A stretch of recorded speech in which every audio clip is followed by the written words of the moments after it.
Hi everyone, it's Niamh here and welcome to my art journaling channel. Today we're going to be doing a quick collaged abstract in the 6x6 craft journal. So this is one of the last pages in my craft journal that I'm finishing off, but in actual fact it's the very first page. And for those of you who followed the channel before know that I don't necessarily work chronologically in my journals. Quite often I actually leave the very first page to the very end, just because it's, I don't know, a bit of extra pressure doing the very first page. So if you feel that way too, just start on another page. You can always come back and finish it at the end.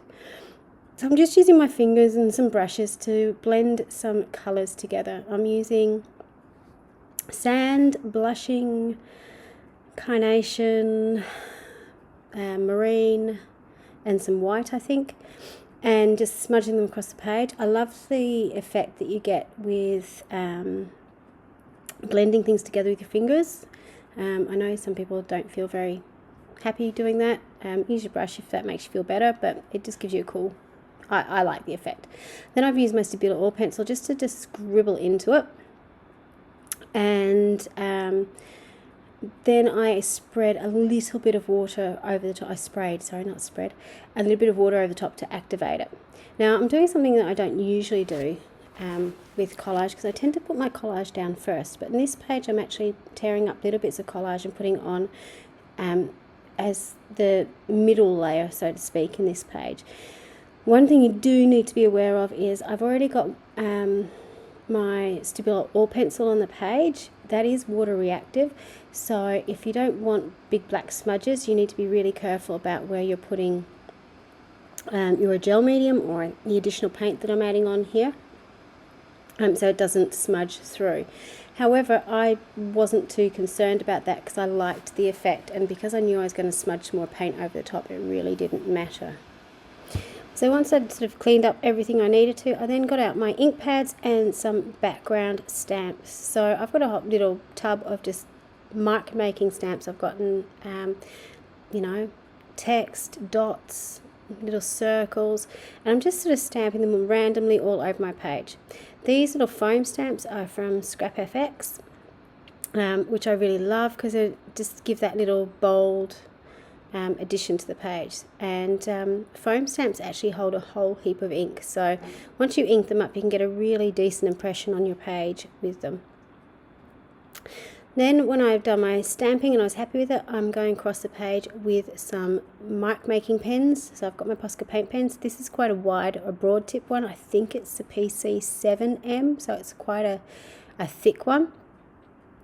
But I just really like the effect it gives on the page.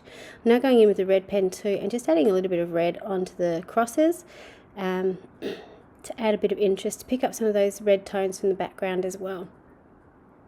So I would have been quite happy leaving this little abstract as is, but you know me, I like to add other things to my page. And I found my stash of the Tim Holtz etching ephemera pieces. So this came out sometime last year, I think. I've got a terrible memory for things, but I'm pretty sure you can find them around somewhere. If you couldn't find this, certainly free clip art you get on the internet or something, you cut out something similar.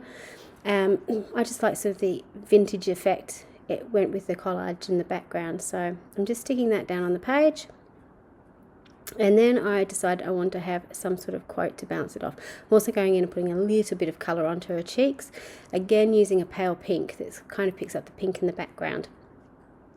One thing that I have realised with drawing onto images like this, like paper dolls or something like this little collage piece, because it is gloss paper, it takes a little bit longer for the Posca paint pens to dry on it, so just be aware of that. That's why I hit it with my heat gun quickly, because I'm a terror for sticking my fingers into things. So if you're really careful and don't do that, that's fine, but just be aware it takes a little bit longer than drying on matte paper.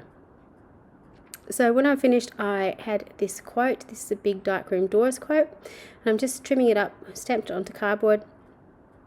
I really liked how that sort of went onto my page. I'm edging off with my black ink pad just to sort of give it a bit of a border.